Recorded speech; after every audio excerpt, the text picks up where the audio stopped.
Hi, I've been practicing looping on the FZ-1 and I want to share with you what I've learned so far. So I've got a sound on the modular now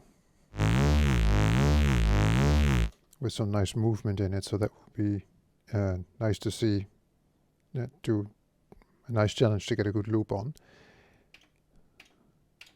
Let's take an empty voice here and let's see how this comes in.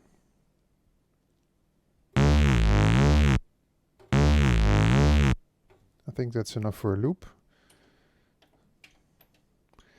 Now the main thing I've learned, apart from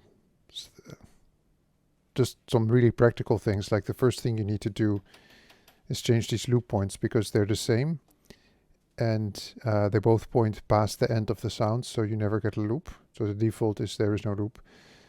And what I've been doing is to move the loop start all the way to the beginning and to move the end until I have a clean loop. You can also do it the other way around, but this is what I've been doing. And the other thing I learned on the practical side is to make it loop for longer, because this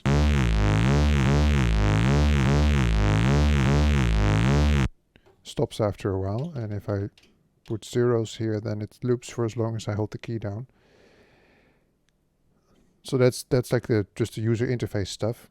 The other main thing I learned is to get close as possible by ear, by just tweaking the numbers, and only then start looking at the graphical display. So I'm going to nudge the coarse value of the end until it sounds like we're close to a good loop.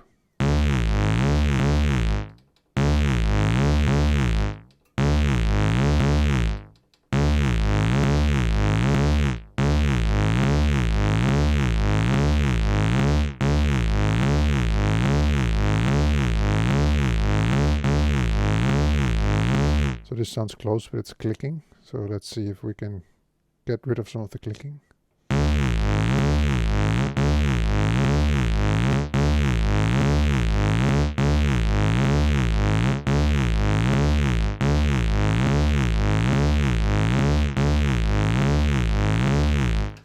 I don't think we should be above 30, or maybe it's just a really low value here.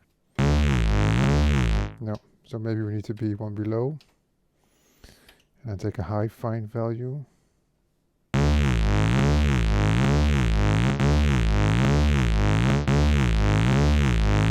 Yeah, that's better.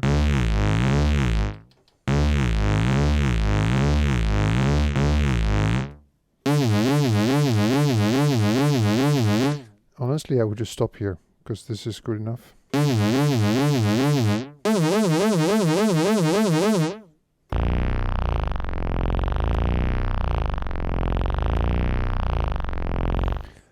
But for the sake of the demonstration, let's say that this wasn't good enough and we want to get closer.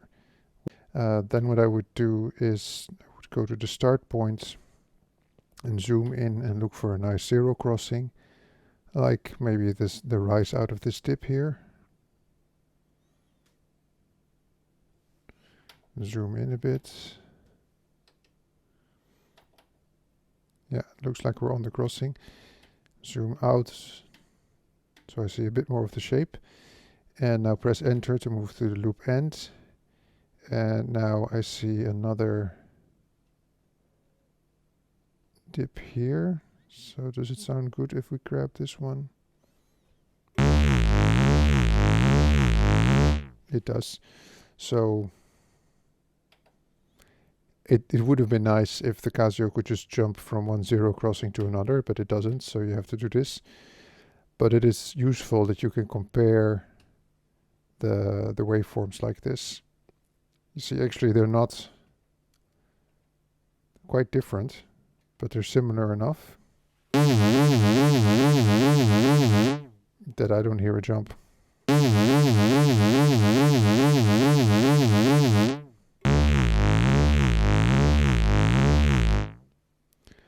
So that's how, that's all I know right now about doing loops on the Casio FZ-1. Thanks for watching.